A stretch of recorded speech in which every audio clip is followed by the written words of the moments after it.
Hello guys, what is happening and welcome to this video. So this video today is about a DW documentary that I'm going to link in the description. It's about housing and how it's become totally financialized. So without further ado guys, let's do this.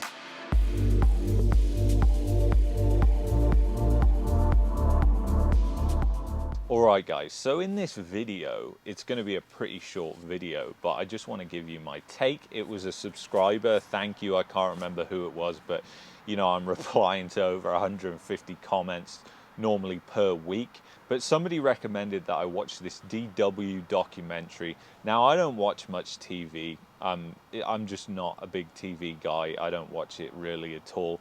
The only thing I do watch is if I'm going to get information out of something, if I'm going to learn something. And this DW documentary was definitely something where you're learning. It talks about BlackRock, what they're doing with lower income housing and everything that's going on in not just Canada, the States, but in other European countries as well. As we know, this housing is a global phenomenon. Now, the thing is, one thing that I thought the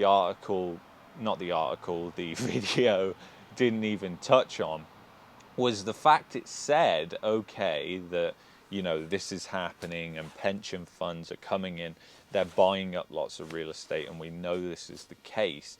And the reason that they're doing that, though, is they're looking for yield. And I think people forget the documentary didn't even touch on this. And again, this is the mistake I seem to see that a lot of people make when they come into this space of housing affordability issues, is they start to blame the people who are investing into it when they don't really understand the mechanism why they're investing into it. Well, obviously the pension funds are looking for a yield. And by the way, I don't necessarily agree with what they're doing, but I'm just taking the impartial view here. And if you send me something, I'm going to look at it. I'm going to tell you my thoughts on it, but it's going to be unbiased. And the thing is, when I look at that, the first thing I thought after I watched and digest that documentary, and you should really go watch it, by the way, they don't even touch on the fact, why are they investing in the first place in that? They say the pension funds need the yield and lots of people are retiring, yada, yada, yada. But why? And obviously the elephant in the room is, it's because interest rates are so low. Interest rates have been so low for so long. The pure fact of the matter is, guys, the people at blame here are the very people who are trying to regulate the industry right now. They're the very people that are trying to come in and clean it up. And they were the ones that caused it in the first place. And it's government spending. I mean, if you haven't worked this out, like we just saw, in 2008, when the real estate bubble started in Canada, it started at a slow rate, obviously. People could afford the homes back then a little bit more than they can now, let's say, a lot more. There was no quantitative easing that Canada did. Canada didn't suffer very bad from the real estate collapse. It had a strong banking system back then. Obviously, we know now that's not the case. No strong banking system at all. And again, I did this video and this video, which was about the banking system. So you need to go watch them at the end of the video. But anyway, the fact is, the real reason is interest rates are so low. And then we have to look at, why are interest rates so low? Because that is a question that we've got to ask.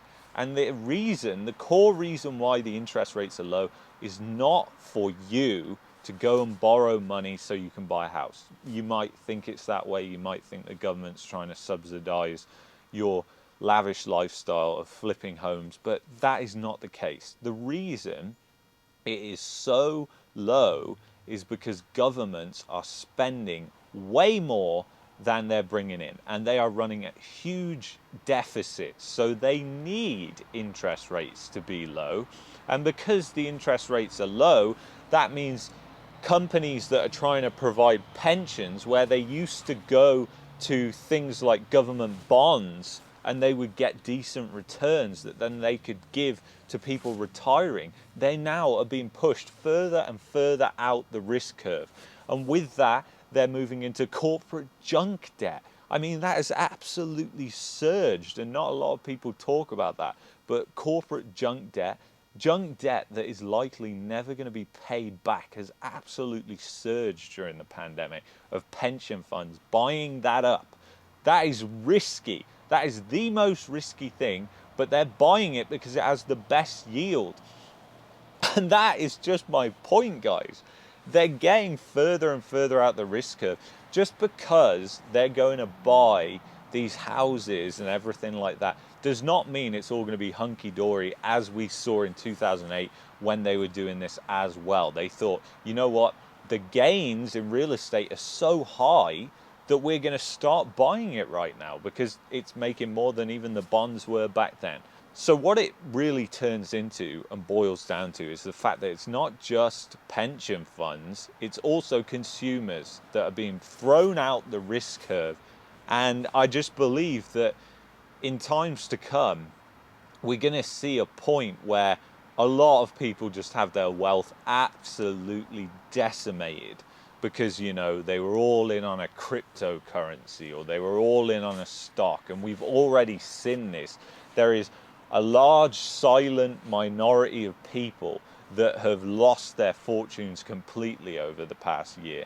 There have been multiple stocks that have been absolutely decimated, and people have YOLO'd all their money into thinking it's a great thing. The thing with cryptocurrency, of course, once those people lose, they don't generally come back and start harping about it. It's the people that win that you always see on the TV and in the news. But anyway, I wanted to keep this short, but the fact is, go check out that documentary, but it's all about reading between the lines, which is what I'm always trying to teach everybody to do on my channel. There's always something else going on. There's always something more that meets the eye than just what you're being told. And, you know, with this, it's just so obvious to me anyway, but a lot of people will watch that and they will say, it's the government's job to do something. Let's get the government to do it, the government. And you know what? I'm not saying they cannot regulate it. They can, and they probably will. It seems like that's the road we're going down. A lot of the homeowners, though, are suckered into this notion that they think the government has their back. And in some ways, because it's been like that for so long, they are right. It has been like that. But now we're sort of changing, and it's not going to be like that anymore. By the sounds of it anyway, the probabilities are very high because, as they rightly say in that documentary, housing is a human right. And as housing goes up, like in places like Canada that rely heavily on immigration, people aren't going to come here. When you've got cities like Calgary, where houses are like over $500,000, and the economy is way worse, about 30% worse than Detroit, Michigan, where a housing price costs a quarter, if not a fifth, of what one costs here, then what are you going to do? Because the thing is, a lot of people are just going to say, I'm not going to move to Canada. Why am I going to move to Canada? Because, you know, everybody is struggling with housing prices there. And then countries like New Zealand and Canada that rely heavily on immigration, and I've said this in other videos, that I think we're going to see a turning of that. I think we're going to see a big turning of that. And really, who created it? Who's to blame? It's the central planners, it's the government, it's those same people. And I think I'm also going to leave another link in the description below.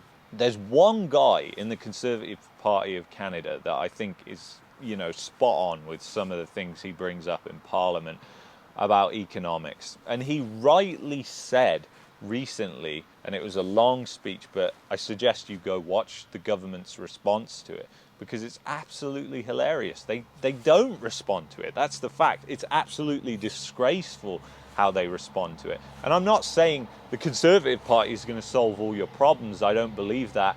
Just like I don't believe the Liberals or the NDP are going to solve all your problems. But what I'm saying is, there are people out there that do believe in freedom and they do understand economics and they're grilling the government on it. But the government just, they don't care. And he rightly makes a comment about quantitative easing, and he says QE we didn't do it in 2008. And look what happened afterwards. We're doing it now. Now we're going to see the repercussions of that. And I totally agree with him on that. Anyway, guys, this was meant to be a short video. If you made it to the end, thank you very much. Please hit that like button if you haven't done so already. I don't really think there's much point in saying hit the dislike button anymore, because we can't even see how many dislikes there are anymore. But you can hit it if it makes yourself feel better. But I don't even know if you did dislike it. So what's the point? I mean, I'm all for bringing the dislike button back, in my opinion. If you look at most of the mainstream stuff, it was always heavily disliked, which is ironic. Now they're making it so people can't see. But anyway, guys, please subscribe to the channel if you haven't done so already. I got my monthly newsletter. If you sign up to it, there's a new email below. That email, the old email, it doesn't matter if you send it there, I'll still get it. That's just the new email. And sign up to that newsletter. I'll send you the November edition, the first edition that we did. It's available to the first 1,000 subscribers. Anyway, guys, I will see you in the next video from Calgary here at something like 7 a.m. in the morning. I'll see you in the next one. Take care. Peace and love as always. Bye-bye.